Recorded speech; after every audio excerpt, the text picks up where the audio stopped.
All right, here's a good one here. So I am truly crazy. Not me, but this person. I am truly crazy says, how about this idea? I want to make a plant robot, an intelligent plant robot that combines AI plant care, interactive pet-like behavior, and smart home features. Designed for those who love plants and value a smart, connected lifestyle. Nora is here to bring technology together at your desk. So they gave it a name, Nora. Cute. So whether this is a troll or not, I don't know, but let's assume it's not. All right.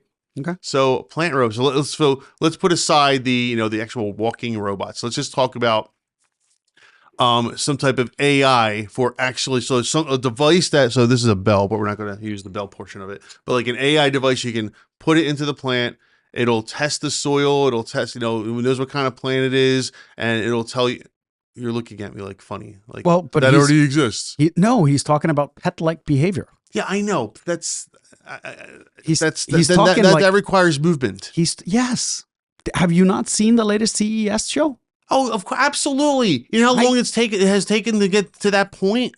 You're not starting that today. No, they did that last year. No. But what I'm saying is you're talking about billions of dollars in research and development. That's not something you're going to get off of a Reddit thread. I'm talking about actually taking the idea and making it something that a person by themselves might actually be able to create. So like a plant sensor. Yeah, exactly. Okay. Take it, put it in, and it could be Wi-Fi enabled, right? So it could be a smart an IoT thing, Internet of Things, right? And it could hook up to your router, and it could send you notes to your phone, right? Hey, this plant over here, philodendron, needs this type of water or something. Believe it or not, these are the type of stupid problems that people pay to solve. Oh yeah. So back in 1995, I had this idea because I was here as an exchange student, and the guy that I was staying with had this obsession with the mail. Like, he would go out and check the mail every day. And I can't tell you how many trips he made to the mailbox, and the mail wasn't there yet. So I said, hey, what if I create some kind of like pressure sensor in the mailbox, and when the mail is there, it pushes down on the pressure and a light comes on in the house, right? It can be like a little red light. And I never did anything with it because I ended up thinking it was a dumb idea. Like, that's not a real problem. Right. Yeah. Guess what? Guess who just Ring did it. Ring did it. And I'm like, I guess it was a real problem. It was. Right. So I think stuff like this, because like my wife. Look, it is 30 right now. It's 30-degree winds and about 18 degrees out there. I do not want to walk to the mailbox if I don't have to. Right. So if I had something to let me know that there's mail actually worth getting, that's worth it. Yeah. But so like with this, my wife loves to have plants, and she does not have a green thumb at all. Yeah. Most of us don't. Like I think I rebuy plants every year because they last a few months and then you kill them all. Correct. Yeah, I know. We all do. And it's a horrible thing. And I've just come to accept it. Save the planet. Exactly. Right. So like, I don't buy them anymore for me. I buy them because she likes them. But if there was some kind of thing that I could stick in the pot. Actually, the pot itself. Or the pot itself. The pot itself should do it. If that had like sensors built in saying, you tell the pot what kind of plant it is. Yep. And it tells you I like it. The humidity level is too low for this plant, whatever. It needs more sunlight. Yes, exactly. Because I know for a fact that there are apps right now that exist where you can scan your plant and it'll tell you everything about it. How to care for it, if it needs like little plant food, whatever, how much sun it should get. Combine that with the pot, right? And then the pot is telling you on your phone or wherever, here's what you need to do to this plant. It's got to be moved. It's got to be this. It's got to be that. Theoretically, the only two Beethoven. the only two things you would really need for that, I'm guessing, is a humidity and a light sensor, right? And then just software. Yeah. Yeah. See, not a terrible idea at all. Not a terrible idea. Right? You can take an idea about pet behavior and you can turn it into something that's actually functional. Something. Well, I mean, it's cute. I like the idea of the interactive pet behavior, but you're not going to be able to create that. No. This, however, you could create. Because if I had a robot that cares for my plant and has interactive pet-like behavior, it better vacuum as well. Exactly. Right? Yeah. Like Rosie the robot from the Jetsons. Yes. Yeah. And honestly, I think that's kind of because we have all these individual smart things now, Yeah. right? Like we have the smart light bulbs, we have the smart vacuums, we have all these smart things. Eventually, people are going to start combining them, Yeah. right? Like they combined a toaster with a convection oven and called it an air fryer, Yeah, right? it's the greatest thing on earth. Have you used them?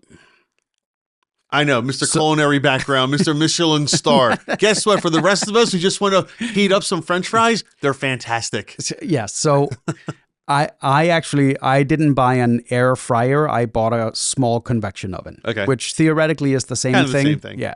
And it was just because a lot of times I'm making dinner or lunch for just like, a 5-year-old and an 8-year-old. Yeah. And I don't need to fire up a full oven to make some fries, right? So it's an oven, just smaller. Sure. But yeah, I think that is where we are headed with a lot of the smart technology, is that we're going to stop individualizing it and it's going to become a unit that does more than one thing, right? So like in this case, it's going to be a vacuum that also scans your plants, right? Because you said they already have a thing where you can scan the plant, right? So why wouldn't you be able to put a camera on top of a vacuum that is already going around the house? That's true. I actually like the idea of the vacuum that detects the dirt that's being sucked up, and somehow that's useful knowledge. I'm not sure how yet. Like pollen and like here. Got it. I got it. Okay. Right. So we're supposed to every 3 months change the filters in our HVAC at home, right? Every month. Every month. I was every 3 months, like once a quarter. Depends on what type of filter. Okay, so if you have the 3 every inch, so often. if you have the 3-inch filters, I think it's quarterly. Oh, really? If you have the tiny I have the one inches. Yeah, you're supposed to swap them out pretty much every month. Oh, then I haven't been doing it right for all these years. Point being, had I known, right? And you have a dog. Imagine too. if your vacuum could detect that. Your vacuum like, hey, it's time to change the filter. There's too much pollen in the house. Something like that. Should be able to. I mean, that would be cool. Even my air purifier senses when it's become too dense, and I need to change the filter. So that should be able to tell me at what point, there's too much dirt in the air.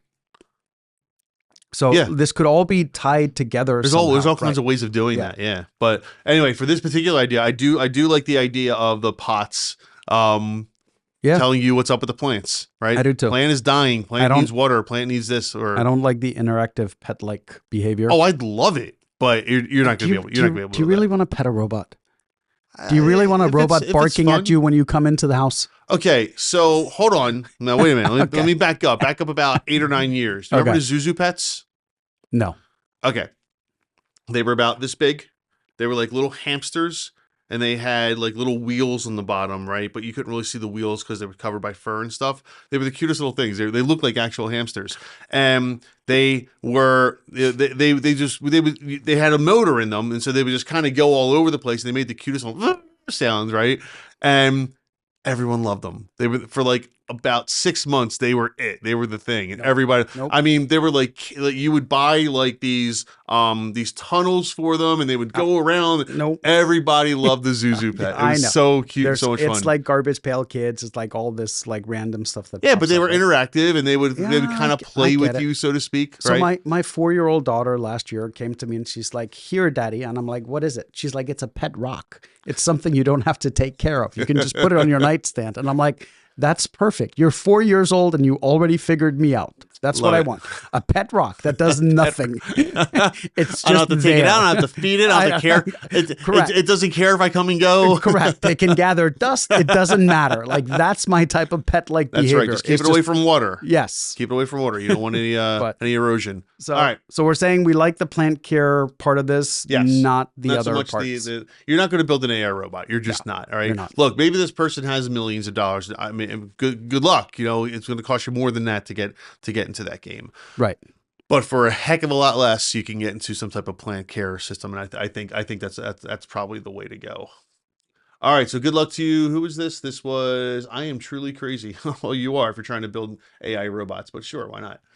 If you found this clip interesting, make sure to go listen to the full podcast. There's lots more content there.